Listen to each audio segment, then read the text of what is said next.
So love letter మొత్తం రాసేసిన తర్వాత మనం అందరం ఒక సూపర్ ప్రో ఫ్రెండ్ ఉంటాడు కదా, ఇంకా అతను చూసి అదిరిపోయింది అబ్బాయి, నువ్వు వెళ్ళి ఇంకా వెళ్ళి అమ్మాయికి ఇచ్చే, అమ్మాయి వెంటనే ఒప్పేసుకుంటుందని.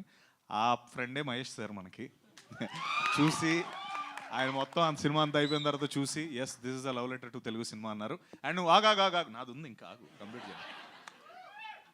So love letter to Telugu cinema చెప్పు ఇప్పుడు. నీ మైక్ కావాలని కట్ చేసాం. Next question please. సత్యదేవ్ గారు సార్ చెప్పండి సార్. ఇందాక వెంకటేష్ మావ గారు అదే మొన్న ఈవెంట్లో ఆయన పెర్స్పెక్టివ్లో కమల్ హాసన్తో పోల్చారు.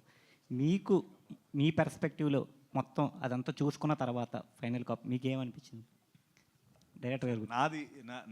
సార్ నాదైతే నిజంగా నేను నా సైడ్ నుంచి నేను చెప్పలేను. నిజంగా నా వర్క్ని నా టీచర్, నా ప్రిన్సిపల్స్, నా హెచ్ఓడీలు అందరూ చెప్పారు. నేను నా వర్క్ గురించి చెప్పుకోలేను. కానీ ఒకటి చెప్తాను, మాహా ఒక మాట అన్నాడు మొన్న, తన 5 ఏళ్ళ ప్రైమ్ అంతా కూడా ఆగి ఒక రాబోదురు అనే సినిమా తీశాను, ఆ ప్రైమ్ లైఫ్ని అంతా తీసుకున్నాడని. నేను నా పాయింట్ ఆఫ్ నేను చెప్తే మాహాస్ ప్రైమ్ జూలై 3 నుంచి మొదలవబోతుంది. అంటే తను ఇంకా అంటే అన్నేళ్ళు తీసుకోకుండా తొందరగా సినిమాలు తీయాలి, మనందరికీ చాలా హెల్ప్ అవుద్ది. అండ్ మహా నీ ప్రైమ్ జూలై 3 నుంచి మహా ఈ ప్రైమ్ నువ్వు వేస్ట్ కాదు, your actual prime will start from July 3. And అది నేను నా గురించి వద్దు సార్, ఇప్పటికే ఇందాక వింటే నాకు నేను మైక్ వదిలి పారిపోదామేమో అని భయం వేసింది. బట్ సత్యదేవ్ గారు, మీరు అందరూ ఇట్లా ఆ మాట నేను కమల్ హాసన్ గారితో పోల్చేశారు అంటున్నారు కదా. యాక్చువల్లీ మీరందరికీ నేను నా మాటగా ఇస్తున్నాను, సినీ విలేకరులుగా మీ అందరికి నా మాటగా ఇస్తున్న ఈ సినిమా చూడటం అయిపోయిన తర్వాత మీ అందరికీ నా మాటగా నేను ఇస్తుంది. అంటే as a boy who is growing in the industry that you're there for a long time. ఈ సినిమా చూసిన తర్వాత నా మాటగా నేను ఏం ఇస్తానంటే, మీరు అందరూ సత్యదేవ్తో తలా ఒక ఇంటర్వ్యూ చేస్తారు, ఇలా ఎలా చేశారు పర్ఫార్మెన్స్ అని తలా ఒక ఇంటర్వ్యూ తీసుకుంటారు. ఆ రోజు దాకా ఐ థింక్ సత్యదేవ్ కూడా ఎక్కువ మాట్లాడలేడు దాని గురించి ఏమో అని నా ఉద్దేశం. సత్యదేవ్ గారు 1 minute.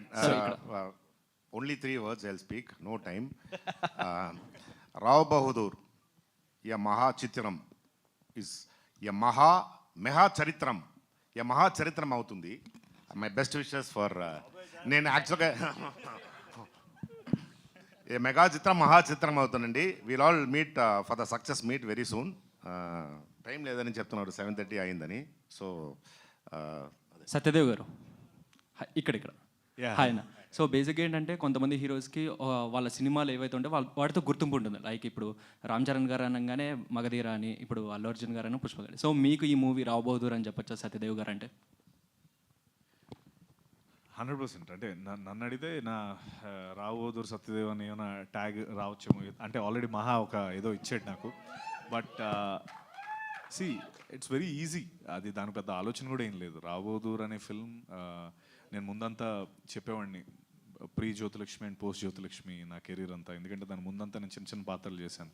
జ్యోతిలక్ష్మి అనే ఫిల్మ్తో ఫస్ట్ టైం హీరోగా సినిమా చేశాను. దాని తర్వాత నుంచి నాకు పాత్ర మారిపోయింది. సో రాబోదురు నా కెరీర్లో మళ్ళీ దట్ పాయింట్, ప్రీ రాబోదురు అండ్ పోస్ట్ రాబోదురు.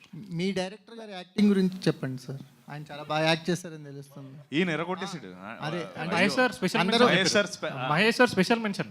అదే అంటే మీ యాక్టింగ్ గురించి చెప్తున్నారు కదా, మీ డైరెక్టర్ యాక్టింగ్ గురించి చెప్పండి, ఏం చెప్తారు? ఆయన ఫస్ట్ నటుడు అవ్వాలని ఇండస్ట్రీకి వచ్చాడు. అది మనం అంటే తనకి నటన అంటే చాలా ఇష్టం.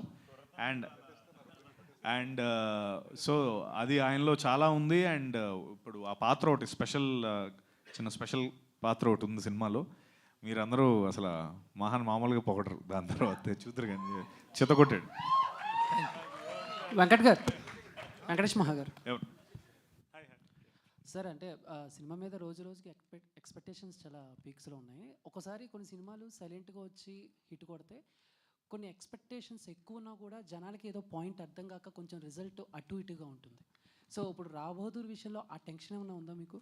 నాకైతే అసలు ఏం లేదండి. నేను చెప్తున్నా కదా ఇందాక సార్కి చెప్పినట్టు, నేను అంటే నేను తీయాలనుకుంటున్న విజన్, ఆ డ్రీమ్స్ ఏవైతే ఉన్నాయో, లేదంటే ఆ ప్రపంచాలు ఏవైతే చూపించాలనుకుంటున్నానో అవి కొత్తగా ఇట్లా కొంచెం ఉండొచ్చు. కానీ నేను మాట్లాడే భాష మన భాషే. అండ్ నా ఆలోచనలు ఈ సమాజంలో నుంచి పుట్టిన ఆలోచనలే. కాబట్టి నా సమాజంలో పుట్టిన ఆలోచనలు మన సమాజం నుండి పుట్టిన ఆలోచన మన సమాజానికి అర్థం కావు అనుకోకూడదేమో అనుకుంటున్నాను. సో కాబట్టి అట్లాంటిది ఏమి ఉండదు.